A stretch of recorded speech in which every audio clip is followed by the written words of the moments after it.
मैं शुरुआत अनिल भाई आप ही से करूं। ये प्रशांत किशोर का मेरे हिसाब से जितना मैं पॉलिटिक्स समझता हूं, वो हारते हैं तब भी वो जीत रहे हैं, जीत गए तो फिर बात ही क्या है।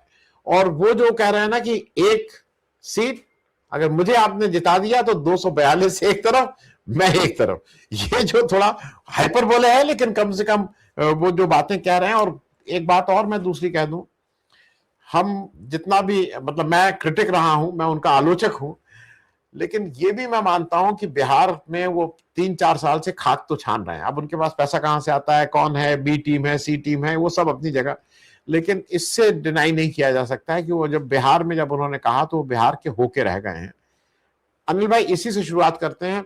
प्रशांत किशोर का इस बांकीपुर सीट से लड़ने का वो कितना पॉलिटिकल, और इसके आगे इसके माने क्या हैं, और इससे राजनीति किस दिशा में चलेगी बिहार की। अनिल भाई। देखिए, ये जो शांत किशोर, आपने ये सही कहा कि वो पॉलिटिकल मूव है, बहुत ही मतलब ज्यादा पॉलिटिकल मूव है। मतलब इसको सिर्फ पॉलिटिकल मूव नहीं मानना चाहिए, ज्यादा है। मतलब अपनी हैसियत से उनके भी ज्यादा है। और ये क्या कहते हैं, बिहार के पॉलिटिक्स के लिए भी ज्यादा है। ओवरडोज है पॉलिटिक्स का। और मतलब उनके अपने पॉलिटिकल कैरियर के पॉलिटिकल हिसाब से ओवरडोज ले रहे हैं, शायद बूस्टर डोज जिसको आप कह सकते हैं। क्योंकि वो करीब करीब फेल्ड ये है पॉलिटिक्स है उनकी। एक तो इंडिविजुअलिस्ट पॉलिटिक्स है, कॉरपोरेट के एजेंट है। बीजेपी के बी टीम है, बी टीम क्या, उसके ए टीम के सदस्य रह चुके हैं। तो उसी के ड्रॉप आउट हैं, या ड्रॉप आउट कहिए या क्या है मालूम नहीं, उसको आप क्या नाम देंगे। तो वो उन्हीं की पॉलिटिक्स को आगे बढ़ाएंगे अंततः।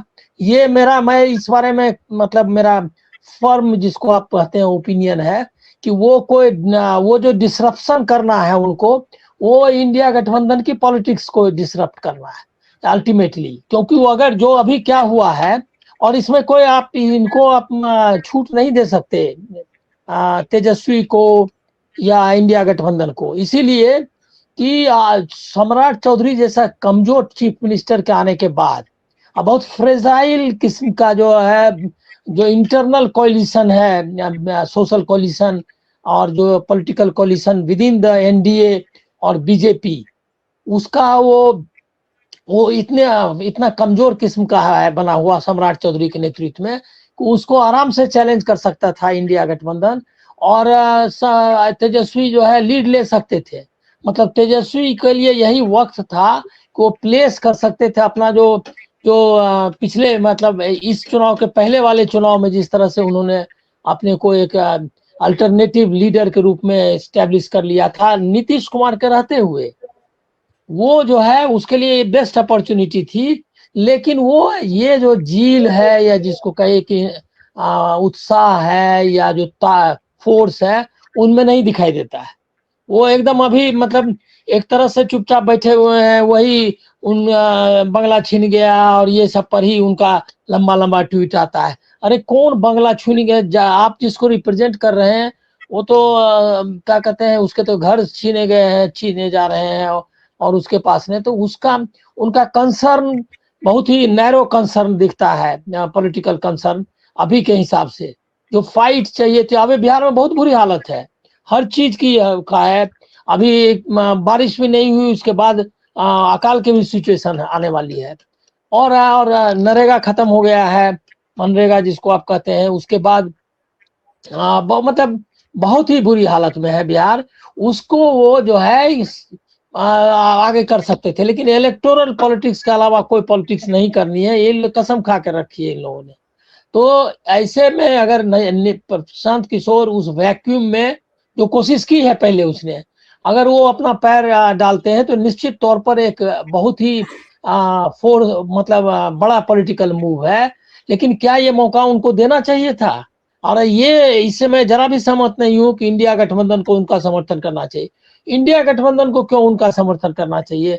किसी भी न बैकग्राउंड के हिसाब से, न वो क्या कहते हैं किसी पॉलिटिकल लॉजिक के हिसाब से इंडिया गठबंधन का उम्मीदवार होना, कोई भी आदमी कहीं से अपना आया और इंडिया गठबंधन का उम्मीदवार हो जाए, इसका क्या मतलब है?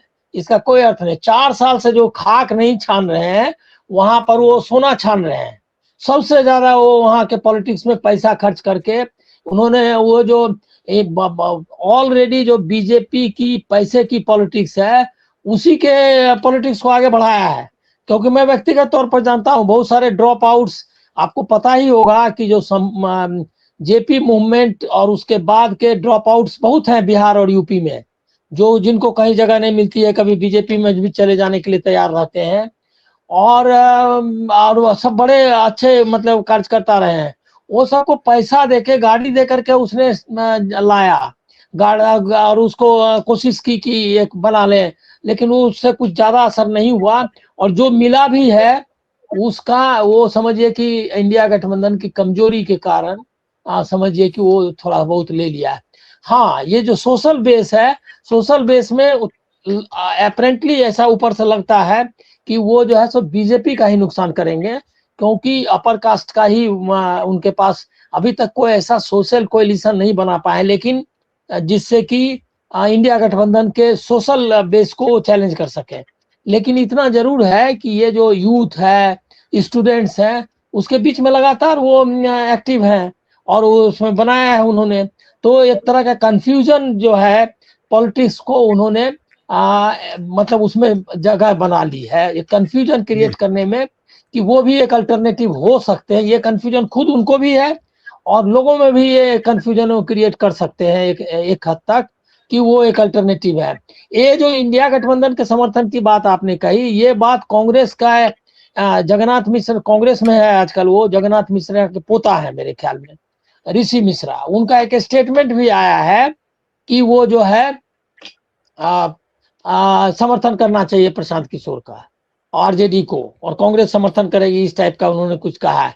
कांग्रेस और आरजेडी अभी फाइट कर रही है कि कौन लड़ेगा, और आरजेडी लड़ेगी कि कांग्रेस। ये लोग अभी भी ये सीट को मैं नहीं मानता कि ये डन डील है। वो कास्ट के हिसाब से नितिन, वो जो कास्टों का वोट वहाँ काफी है। कुछ ही एक आध दो जगह है बिहार में जहाँ पर कि कास्ट इतनी संख्या में है, क्योंकि अर्बन एरिया है और सब सेक्रेटेरिएट फलना ये सब में काम करने वाले सब लोग वहीं बस गए हैं। तो वो लोग वो कास्ट, और कास्ट का 99 मतलब हम ये नहीं कर रहे हैं, मतलब हमको किसी कास्ट का के खिलाफ बोलना नहीं है, अलग से नहीं करना चाहिए। लेकिन उनकी पोजीशन यही है क्या कि जिस तरह से लोग मानते हैं कि सवर्णों में सबसे जो डेडिकेटेड लोग हैं जो बीजेपी के लिए, उसमें ब्राह्मणों के साथ कास्ट को भी आप जोड़ सकते हैं। कम 99% उनके साथ हैं। तो उनका ये, इसलिए उनको ये सेफ सीट लग रहा है। लेकिन जो परिस्थितियां हैं उसको इंडिया गठबंधन चाहे तो उसको बना सकता है अपना ये, और जम के लड़ना चाहिए। कम से कम नैरेटिव वाइज रिजल्ट जो भी हो, लेकिन नैरेटिव वाइज प्रेसिडेंट हो है बीजेपी का नेशनल प्रेसिडेंट, उसकी सीट खाली हुई है, वहां फाइट करता हुआ तो दिखना चाहिए महागठबंधन को। वो अभी तक दिखाई नहीं दे रहा है कि महागठबंधन के रूप में या आरजेडी खुद के रूप में। वहां मृत्युंजय तिवारी का नाम लिया जा रहा है, तो अब पता नहीं आरजेडी की तरफ से, तो अब ये क्या करते हैं मालूम नहीं। लेकिन प्रशांत किशोर, इससे मैं पूरी तरह सहमत हूं कि एक पॉलिटिक्स ही नहीं और मतलब ओवरडोज जो पॉलिटिक्स की हो सकती है वो उन्होंने दी है।